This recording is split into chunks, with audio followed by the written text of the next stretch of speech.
Chapter 1. The first I don't ever slow up, no I don't take shit. I got no love for the fakeness. If you wanna play tough and wanna hate this, I'll always show up.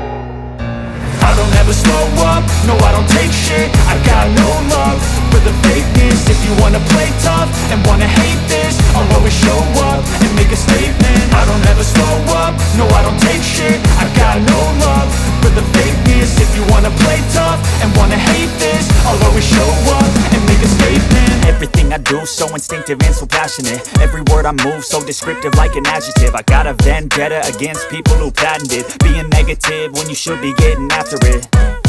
I got facts over tracks, this and that. Spitting slow, spitting fast. I could roast, I could gas. Think I'm okay at last, but I don't know if that can erase all the past. And the pettiness, a reflection of the emptiness. Hilarious, you think you're worth my time, you're delirious. Mysterious, because you hide behind a fake exterior. Inferior, you know I'll always be a bit superior. Get off of me, this ain't no humble brag. I want you to hear words, you can say them back. I want you to feel free from the chains at last, and to believe in what you got, it was built to last, yeah. Now that I've been put through hell, I never got anyone's help. I had to do it all myself. I don't ever slow up, no I don't take shit. I got no love for the fakeness. If you wanna play tough and wanna hate this, I'll always show up and make a statement. I don't ever slow up, no I don't take shit. I got no love for the fakeness. If you wanna play tough.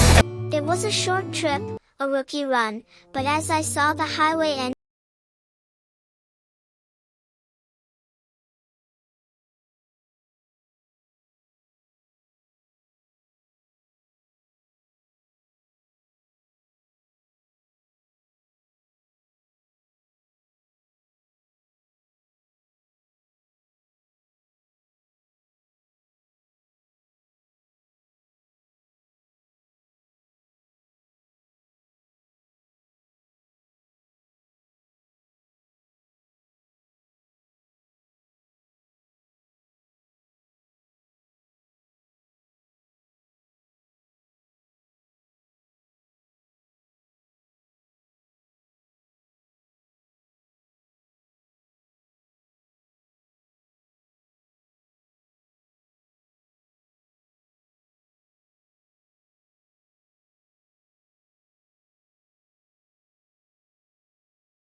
into a total, suffocating ink. I was crossing the border into Germany, deep into the stretch between Dresden and Magdeburg. On the map, it looked like a simple line. In reality, it was a test of psychological endurance. This is where most drivers fail, not because they can't steer, but because they can't fight the invisible weight of their own eyelids.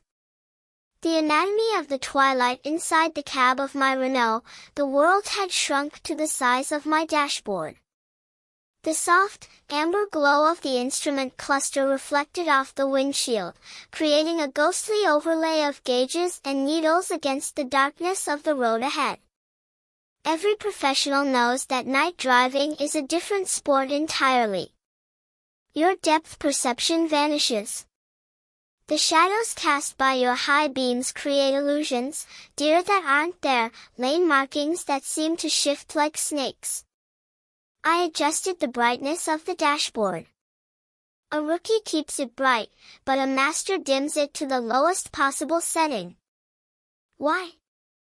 Because the brighter your interior, the more your pupils contract, ruining your night vision and making it impossible to see the movement in the tree line or the distant, dim tail lights of a broken-down vehicle. I sat back, the air suspension of my seat absorbing the rhythmic thump-thump of the expansion joints on the Autobahn. The weight of the eyes. About 2 hours into the night shift, the invisible killer arrived. Fatigue. It doesn't hit you like a hammer, it's more like a slow leap. First, your thoughts begin to drift. You start thinking about the meal you had 3 days ago, or a song you haven't heard since childhood. Then, your steering becomes reactive rather than proactive.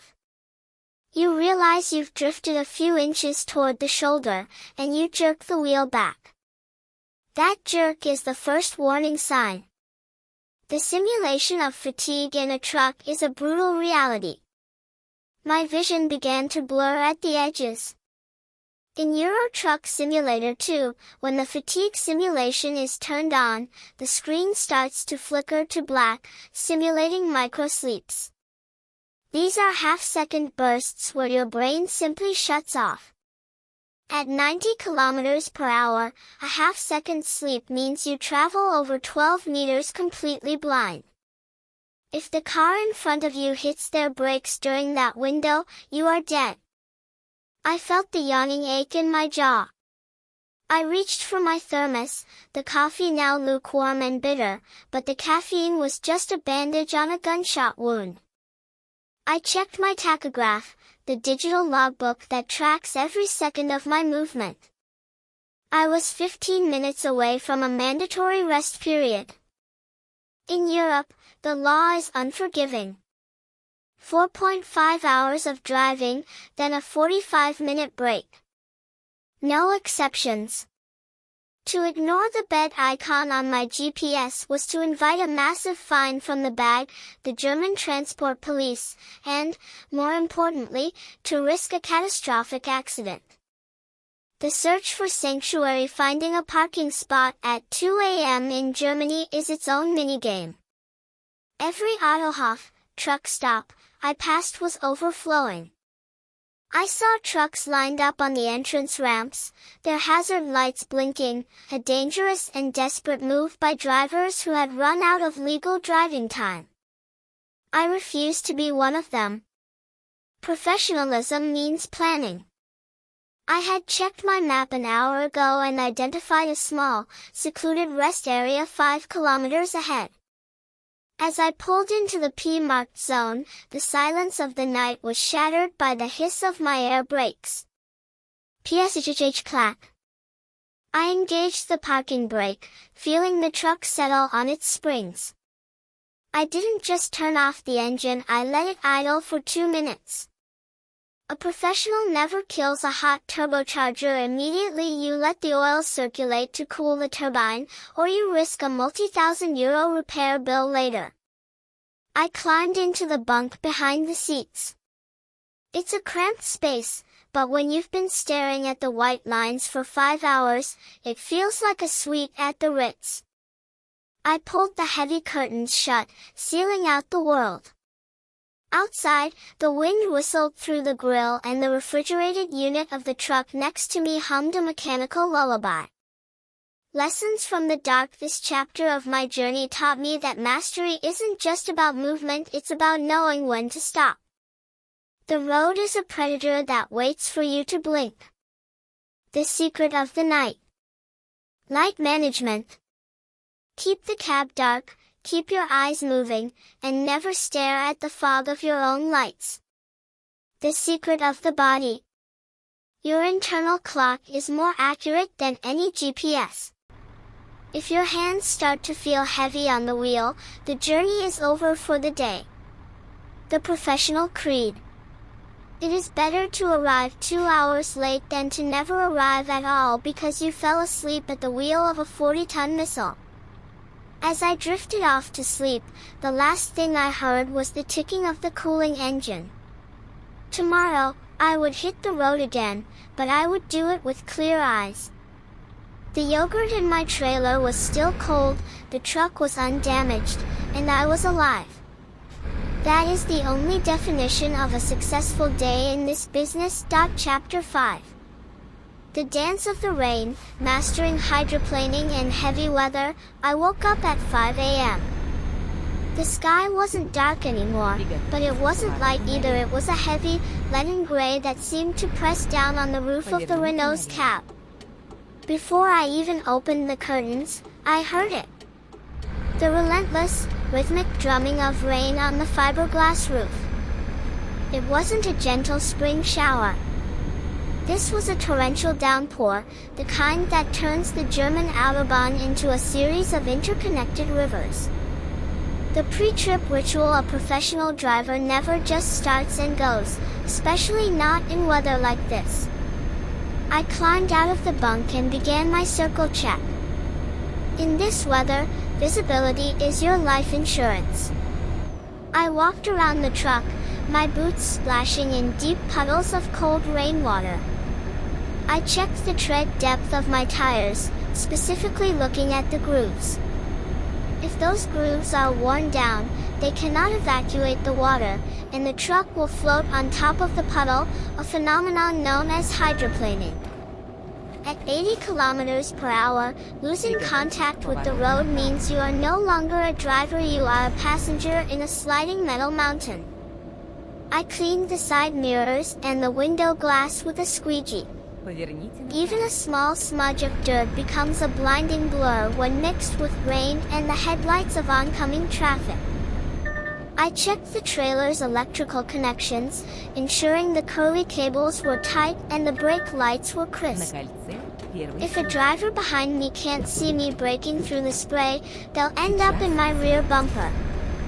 The physics of the wet road. As I merged onto the A2 toward Hanover, the real battle began. Within seconds, the windshield was a sheet of water. I flipped the wipers to their highest setting. Swish thud, swish thud.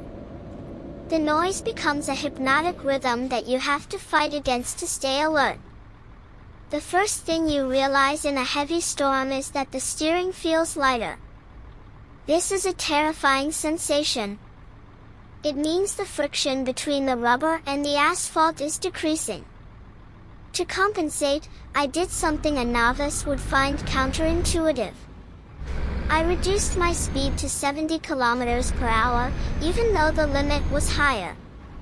In ETS2, the rain probability setting isn't just a visual effect, it changes the friction coefficient of the road surface. I felt the truck twitch. A gust of wind caught the side of the trailer, a side wind effect that acts like a giant sail. Because the trailer is a high-profile box, a strong wind can actually push the entire rig into the next lane. I gripped the wheel at 9 and 3, making tiny, constant micro-adjustments to keep the nose pointed straight. My forearms began to ache from the tension. This isn't just driving, it's a physical struggle against the elements. The danger of the spray cloud. The greatest enemy in the rain isn't the water on your glass, it's the water coming off the other trucks. As I approached a slower-moving Scania, a massive wall of white mist, known as spray, engulfed my cabin. For 3 seconds, I was driving blind. Total whiteout. In this moment, mastery is about memory and space. I didn't panic. I didn't slam on the brakes. Doing so would have caused the driver behind me to rear-end me, or caused my trailer to swing out in a jackknife. Instead, I maintained my lane by looking at the edge of the road, using the white line as my guide, and waited for the air currents to clear the mist. I checked my gauges. The engine temperature was dropping slightly because of the cold rain hitting the radiator. I adjusted my retarder settings. In the rain, using a high-stage retarder can be dangerous if the retarder slows the drive wheels too abruptly on a slippery surface. The wheels can lock up, causing the trailer to push the cab sideways. I dialed it back to stage 1, relying more on the engine's natural compression to maintain a safe distance. The psychology of the storm. By the time I reached the outskirts of Hanover, the rain had turned into a steady, depressing drizzle. My eyes were burning from the strain of staring through the wipers. I noticed my eco score had dropped. Fighting the wind and the rolling resistance of the water-filled ruts in the road takes more fuel. But a professional accepts this. You don't force the truck to save fuel in a storm. You prioritize the integrity of the cargo and the safety of the public. I pulled into a rest area just to catch my breath. I climbed down and looked at the truck. It was covered in road grime, a gray sludge of salt and dirt that masked the red paint. I looked at the tires. They were steaming. Even in the rain, the friction of the internal structure of the tire generates heat. I realized then that the dance of the rain is a lesson in humility. The road doesn't care about your schedule.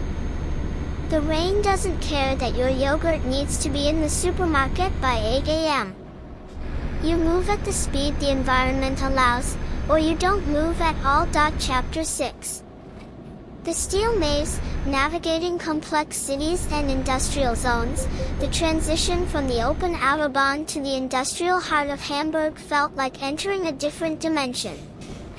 One moment, I was cruising at 80 kilometers per hour with nothing but the horizon ahead. The next, I was surrounded by concrete barriers, aggressive commuters in hatchbacks, and a vertical forest of road signs.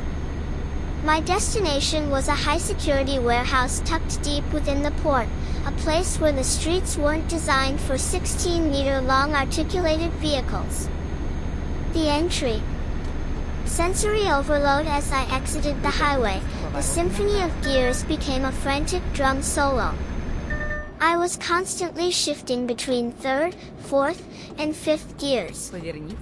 In a city, your eyes are never still. I had to monitor my left mirror for cyclists, my right mirror for the curb, and my front window for the height clearance signs of old railway bridges. In ETS2, a low clearance isn't just a suggestion. If your exhaust stack or the top of your trailer hits a bridge, the collision damage ripples through your entire budget. I felt the pressure rising. City driving is a battle of patience versus the clock. Every red light felt like a personal insult, and the AI traffic was unforgiving. I watched a small blue car dive into the safety gap I had left in front of me. To a car driver, that's finding an opening. Oh, a trucker, that gap is my braking zone. I had to tap my air brakes, the hiss-clack echoing off the nearby buildings, to avoid crushing him. The geometry of the tight turn. Then came the challenge I had been dreading. The L-turn into a narrow industrial side street. The street was lined with parked cars on both sides, leaving a gap barely wider than my Renault. This is where the 90-degree swing becomes an art form. I didn't just turn the wheel.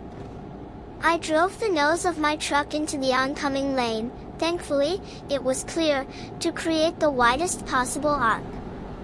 I watched my right-hand mirror with an intensity that made my eyes ache. I could see the trailer wheels inching closer and closer to a parked Mercedes. 10 centimeters. 5 centimeters. I stopped the truck dead. If I continued, the tail swing of the trailer would clip the car. I engaged the reverse gear, performed a shunt, a small forward and back adjustment, and straightened the angle. This is the hallmark of a pro. Never be too proud to stop and reset. A rookie tries to force the turn in one go and ends up with an insurance claim. A master takes 3 tries and keeps their paint job perfect. The industrial loading dock. The final boss. I finally reached the warehouse. The loading zone was a nightmare, a narrow bay positioned between 2 other trailers, requiring a 45-degree reverse maneuver from a blind side.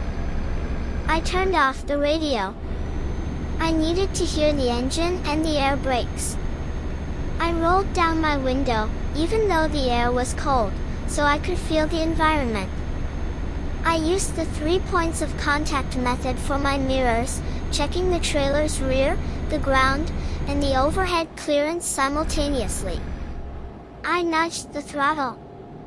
The Renault's engine growled as it pushed the heavy yogurt trailer backward. I watched the V shape between my cab and trailer. If that V becomes too sharp, you jackknife, and you lose all control. I countered the steering, turning the wheel away from where I wanted the trailer to go, a counterintuitive logic that becomes second nature after 100 hours in the seat. Cluck thud. The trailer hit the rubber bumpers of the loading dock perfectly. I set the parking brake, and for the first time in an hour, I exhaled. My back was stiff, and my shirt was damp with sweat despite the air conditioning. Lessons from the urban jungle. The look-ahead principle. In a city, don't look at the car in front of you. Look 3 blocks ahead. If you see a garbage truck or a construction zone early, you can change lanes before you get trapped. The right of way. You are the biggest thing on the road. Act like it, not by being a bully, but by taking the space you need. If you need 2 lanes to make a turn, take them. Don't apologize for physics. The blind side. Never assume a car sees your blinker. In the city, blind spots are everywhere. If you can't see the driver's face in their own mirror, they definitely can't see you. The sound of success. Use your air horn sparingly, but use it. A short toot can save a distracted pedestrian's life or warn a car that's about to reverse into your path. As the warehouse workers began unloading the yogurt, I leaned back in my seat.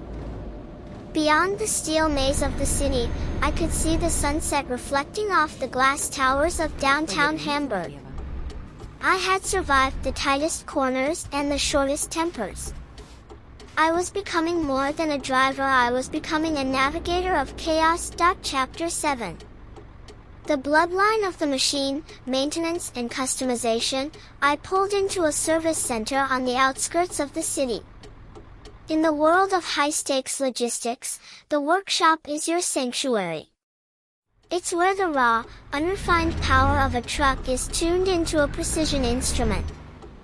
I didn't just go in for a quick fix, I went in to perform a deep system audit. Point 1. The diagnostic. Listening to the steel, the first thing I did was check the damage report on my dashboard computer. In ETS2, damage isn't always visible as a crumpled fender. It's internal wear. My tires were at 12% wear, and my engine was showing a 4% degradation. To the untrained eye, that's fine. To a pro, that's a ticking time bomb. I watched the mechanics lift the cab of my Renault, exposing the heart of the beast. The vibration I felt? It was a worn universal joint in the drivetrain.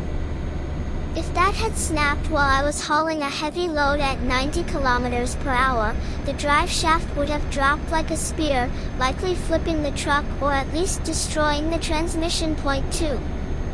The fluid of life. Oil and cooling. How's the oil? I asked the lead mechanic. He pulled the dipstick. The oil was dark, nearly black. She's been working hard through those mountains, Bodon, he noted. I authorized a full fluid flush. We replaced the engine oil with high viscosity synthetic, swapped the coolant, and checked the AdBlue levels. People think trucking is just about diesel, but AdBlue is the silent partner. It's the exhaust fluid that keeps the emissions clean. If you run out of AdBlue in a modern truck, the computer will often derate the engine, cutting your power by 50% to protect the environment. You can't climb the Alps with half an engine. Point 3. Customization. Function over fashion. While the truck was on the lift, it was time for upgrades. A rookie spends their first 10,000 euros on neon lights and chrome bull bars. I spent mine on efficiency and torqued up the gearbox upgrade. I swapped my standard 12-speed for a retarder-equipped 12+2 transmission. Those extra 2 crawler gears are the difference between life and death when trying to start a 50-ton load on a 10% incline. The tires. I moved from grade C fuel efficiency tires to grade A Michelin X-Line Energy tires. They cost more upfront, but the reduction in rolling resistance would save me hundreds of liters of fuel over the next month. In this business, profit is measured in pennies per kilometer. The chassis. I considered switching to a $6/2 tag lift chassis. It adds an extra axle for stability when heavy, but allows you to lift the wheels when empty to save on tire wear and fuel. It's the ultimate smart move for a versatile driver. Point 4. The interior. The driver's office. Finally, I looked at the cab. This is where I spend 15 hours a day. I invested in a premium interior, not for the ego, but for the ergonomics. A better seat meant less back pain. A better dashboard layout meant I could keep my eyes on the road longer. I added a GPS with live traffic updates to avoid the jams I'd faced in Hamburg. The professional's maintenance creed: check before you wreck. Every time you stop for fuel, walk around the truck. Touch the wheel hubs. If one is significantly hotter than the others, your brakes are dragging or a bearing is failing. The 10% rule. Never let your damage exceed 10%. Once you hit that threshold, the risk of a random engine stall or a tire blowout increases exponentially. Respect the turbo. I checked the turbocharger housing for cracks. The turbo is what gives a small engine the heart of a lion. Treat it with respect by letting it cool down after every long haul. As I drove out of the workshop, the Renault felt transformed. The steering was tight, the engine had a crisp, aggressive purr, and the new tires gripped the asphalt with a confident hum. I felt a surge of pride. I wasn't just a hired hand anymore. I was an owner-operator in spirit, driving a machine that was perfectly tuned to my DNA. The road ahead was calling, and for the first time, I felt like the truck and I were truly one. Chapter 8. The Mountain King, the ascent into the clouds. The border between Germany and Austria was nothing more than a signpost, but the geography told a different story. As I pushed south toward Innsbruck, the horizon didn't just move, it rose. The Alps weren't just mountains, they were jagged walls of gray granite and white snow that seemed to mock the puny 450 horsepower engine of my Renault. I was hauling 30 tons of heavy machinery parts. On a flat highway, 30 tons is a number on a clipboard. On a 7% incline in the Brenner Pass, 30 tons is an anchor trying to drag you back down into the valley. The grinding ascent as the road tilted upward, the world began to slow down. I watched my speedometer drop. 80, 70, 60, 45. I shifted down, the gear lever vibrating in my hand. 4th gear. High range. The engine wasn't humming anymore, it was screaming, a deep, mechanical roar that filled the cab and drowned out the radio. I could smell the heat coming off the block, a scent of hot metal and hard work. I looked in my side mirror. Behind me was a line of frustrated tourists in Audis and BMWs, their headlights flashing. A year ago, I would have felt guilty. Now, I just watched my gauges. If I pushed the engine too hard to please the cars behind me, I'd blow a head gasket or melt a piston. A professional driver knows that on a mountain, you don't fight the weight, you negotiate with it. I kept my eyes on the water temperature and oil pressure. If the needle touched the red zone, I'd have to pull over and let the beast breathe. The peak of solitude halfway up, the clouds descended. The lush green valleys of the Tyrol vanished, replaced by a swirling, gray mist that clung to the windshield. The temperature outside dropped from 15°C to 3°C in a matter of kilometers. I felt the air getting thinner, the engine struggling for oxygen just like a human would. Then, I reached the summit. For a brief moment, the clouds parted, and I saw the world from the top. The valley below looked like a toy set, the tiny lights of villages flickering in the dusk. There is a specific kind of loneliness at the top of a mountain pass at sunset, a realization that you are a tiny speck of dust moving a massive box of steel through a landscape that was here long before roads existed. It's a moment of pure, silent respect for the world. The descent. A battle with gravity, but the climb is only half the battle. Coming down is where the real danger lives. I engaged the retarder to its maximum setting. I heard the high-pitched whine of the hydraulic fluid fighting the rotation of the wheels.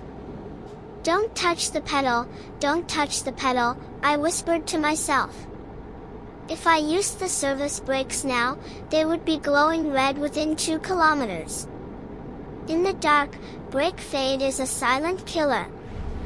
You press the pedal, and it feels like stepping on a sponge. The truck doesn't slow down. You look for an emergency escape ramp, those steep piles of gravel designed to stop runaway trucks, and you pray you never have to use one. I managed the descent gear by gear, letting the engine's own compression hold the weight. I felt the trailer pushing me, trying to jackknife the cab on every sharp hairpin turn. My hands were clamped onto the wheel so hard my knuckles were white. The valley floor, by the time the road leveled out near the Italian border, I was exhausted. The adrenaline that had kept me sharp during the descent was fading, replaced by a deep, bone-weary ache. I pulled into a small, quiet parking area near a mountain stream. I climbed out of the cab and stood in the cold mountain air. I walked to the back of the truck and touched one of the trailer rims. It was warm, but not hot. I had done it. I had brought 30 tons of steel over the spine of Europe without burning a single brake pad or losing a single gear. I sat on the steps of my cab, watching the stars come out over the peaks. In that moment, I wasn't just a guy moving cargo. I was a mountain king, a silent traveler who knew the secrets of the high passes. I took a deep breath of the pine-scented air, climbed into my bunk, and fell into the deepest sleep of my life. Chapter 9. The Italian sun, the beauty and the chaos. Driving in Italy isn't just a job, it's an exercise in high-speed negotiation. As I merged onto the A22 toward Verona, the disciplined, orderly driving of Germany felt 1,000 kilometers away. Here, the speed limits seemed like mere suggestions, and the white lane markings were treated as approximate guidelines by the locals in their tiny Fiats and Alphas. 1. The glare and the dust. The first thing that hits you is the sun. In the north, the light is filtered through clouds and moisture. In Italy, it is a physical force. It bounced off the hood of my Renault, creating a blinding shimmer that made my polarized sunglasses feel like they were made of paper.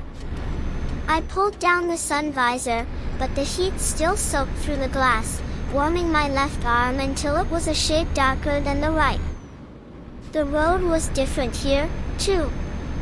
The asphalt was paler, bleached by decades of Mediterranean sun, and it felt greasier under my tires. I could feel the trailer swaying slightly more than usual. I checked my tire pressure on the digital display. The heat was causing the air inside the tires to expand, raising the sigh. A professional knows that a hot tire is a vulnerable tire. I had to be careful not to hit any potholes, or I'd be changing a shredded Goodyear on the shoulder in 35-degree heat. 2. The Autostrada Waltz. Italian toll booths, or telepass stations, are a test of nerves. You have to navigate a massive truck into a narrow concrete lane while cars zip around you like angry hornets. I watched a red Ferrari 488 scream past my left side, disappearing into the distance before I could even shift into 6th gear. Patience, Bodon, I muttered, gripping the wheel. You're a whale in a pool full of sharks. I moved into the center lane. In Italy, the slow lane is often occupied by ancient trucks hauling marble or olive oil, moving at 60 kilometers per hour. To pass them, I had to wait for a gap in the constant stream of high-speed traffic. I flicked my blinker. No one slowed down. In Germany, drivers give you space out of respect for the law. In Italy, you have to claim your space. I eased the nose of the Renault out just a few inches, asserting my 40-ton presence. Finally, a white van flashed its lights, and I swung the trailer out, the engine roaring as I pushed the needle to the 90 kilometers per hour governor. 3. The Industrial Garden. My destination was a small logistics hub on the outskirts of Bologna. To get there, I had to leave the Autostrada and enter the Strada Statale, the secondary roads. These are some of the most beautiful routes in the world, lined with cypress trees and crumbling stone walls that have stood for centuries. But for a trucker, beauty is a distraction. Those stone walls are often inches away from your mirrors. I passed through a small village where the balconies of the houses hung directly over the street. I had to move to the very center of the road, praying no one was coming the other direction. I could see an old man sitting at a cafe table, his espresso cup shaking slightly as the vibration of my 11-liter engine rattled the pavement. He didn't even look up. He'd seen 1,000 trucks pass his door. 4. The arrival. By the time I reached the warehouse, the sun was a deep, burning orange, casting long shadows across the dusty yard.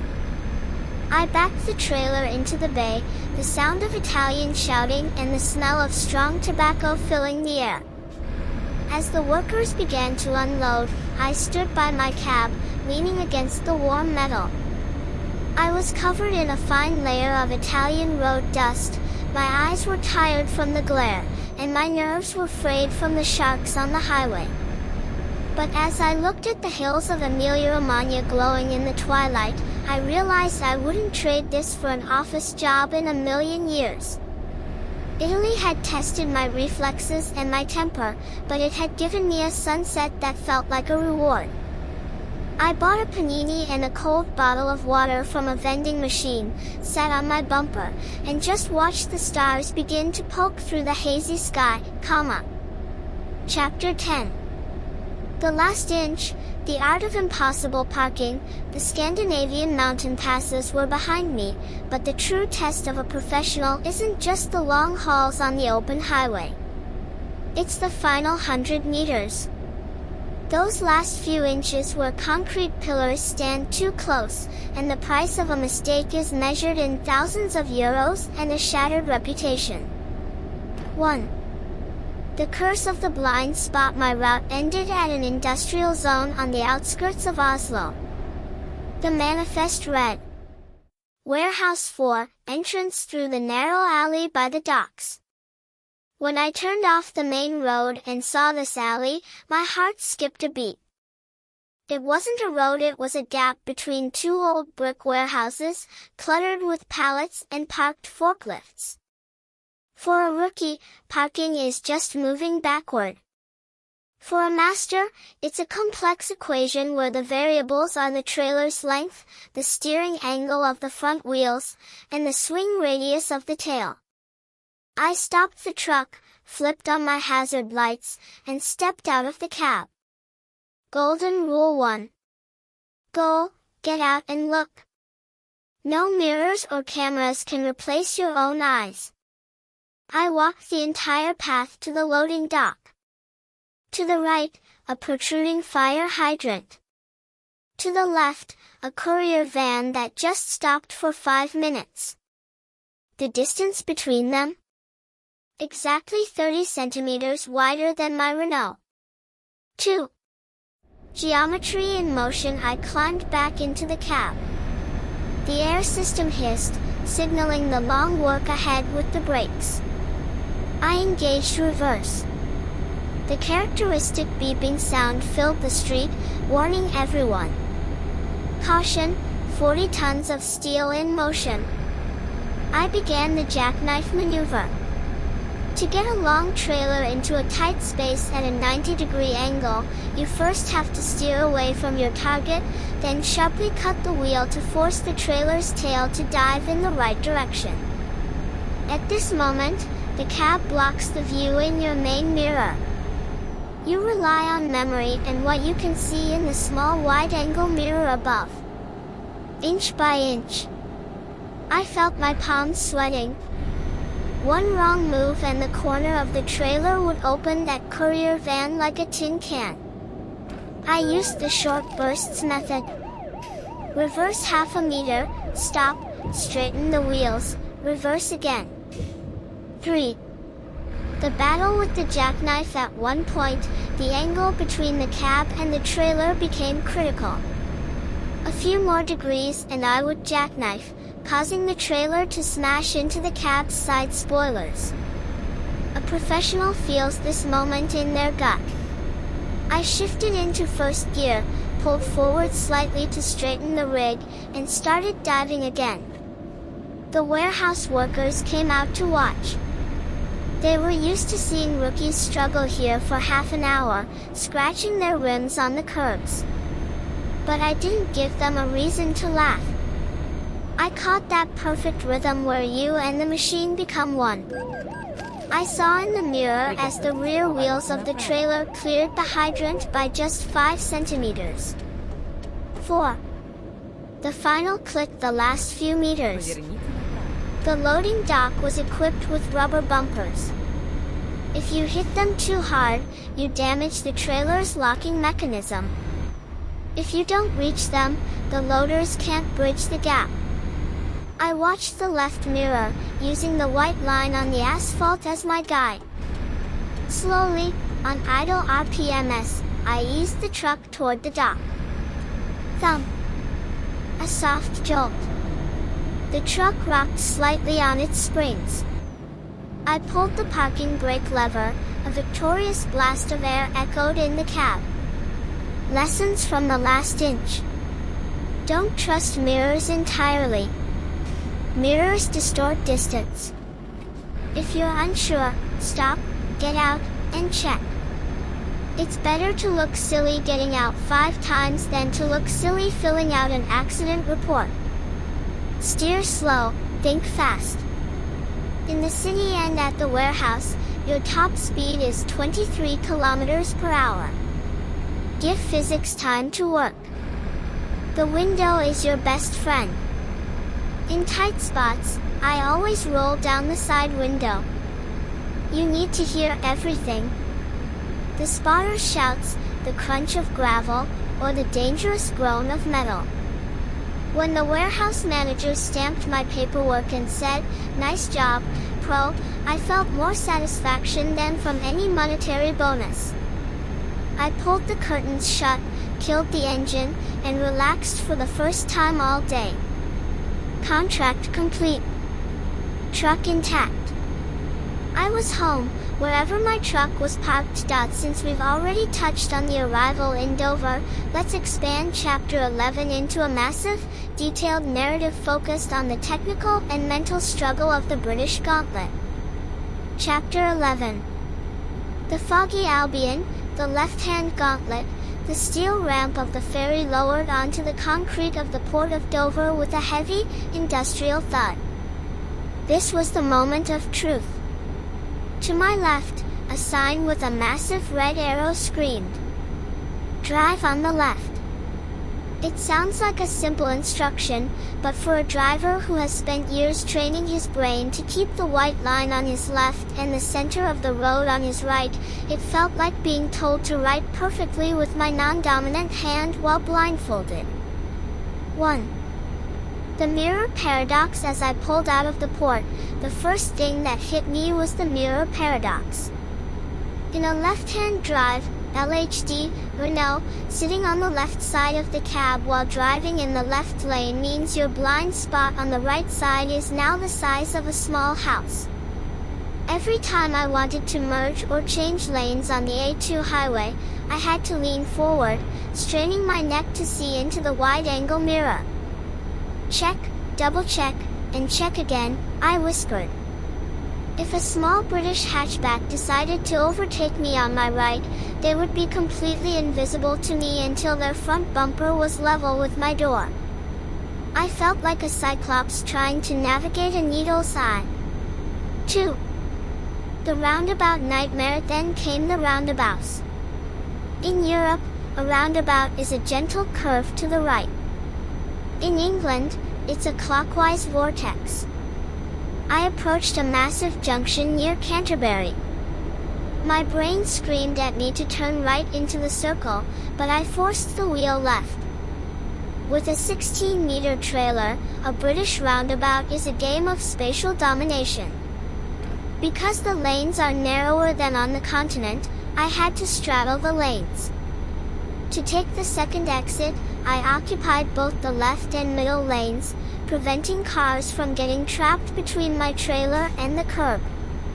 In the mirrors, I saw a frustrated businessman in a Jaguar honking his horn. I didn't move an inch. A professional knows that in the UK, if you give an inch to a car in a roundabout, they will take it, and you will end up crushing their roof when your trailer cuts the corner. 3. The A-road claustrophobia. My GPS led me off the main motorway and onto an A-road heading toward the Midlands. This was where the real stress began. These roads are often lined with ancient stone walls or thick, overgrown hedges. Because I was sitting on the left side of the truck, I was literally centimeters away from the vegetation. Swish, scratch, swish. The sound of hawthorn branches scraping against my passenger side mirror was a constant reminder of how little room I had. On the right side, the oncoming traffic, other massive trucks, flew past me with only a hand's breadth of space between our mirrors. The air slap, the wall of wind created when two trucks pass each other at 50 miles per hour, shook my entire cab. I gripped the wheel until my knuckles turned white, fighting to keep the Renault centered in a lane that felt half its actual size. 4. the English fog as the sun began to set over the rolling hills of the Cotswolds, the famous British fog rolled in. It wasn't just a mist, it was a cold, damp blanket that swallowed the world. My high beams were useless, reflecting off the water droplets and creating a blinding white wall.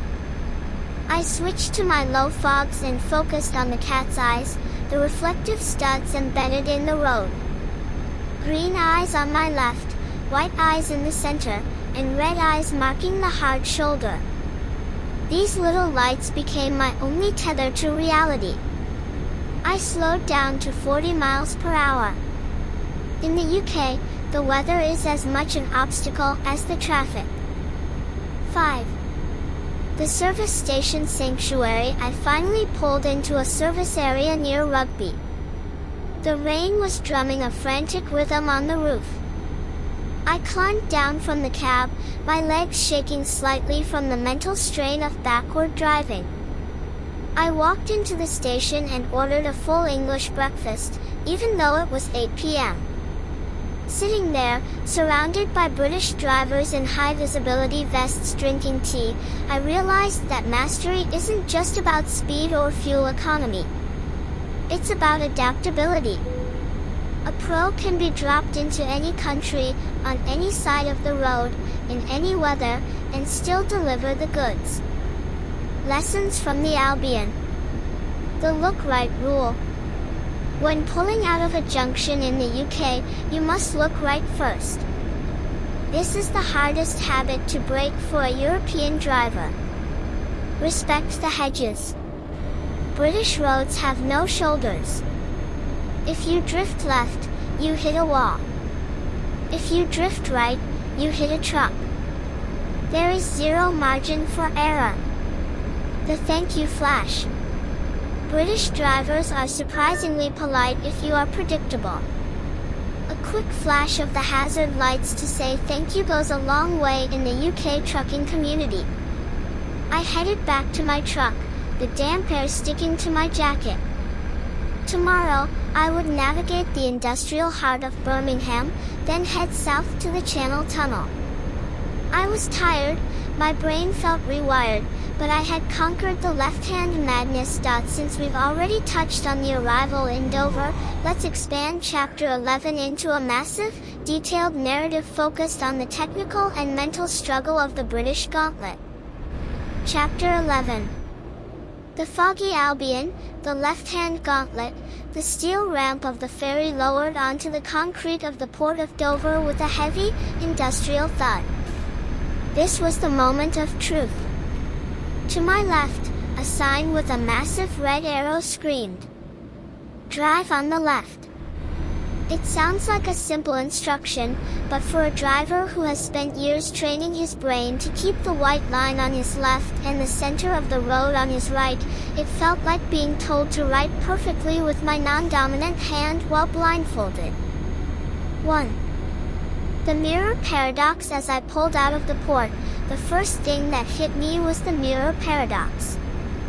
In a left-hand drive, LHD, Renault, sitting on the left side of the cab while driving in the left lane means your blind spot on the right side is now the size of a small house.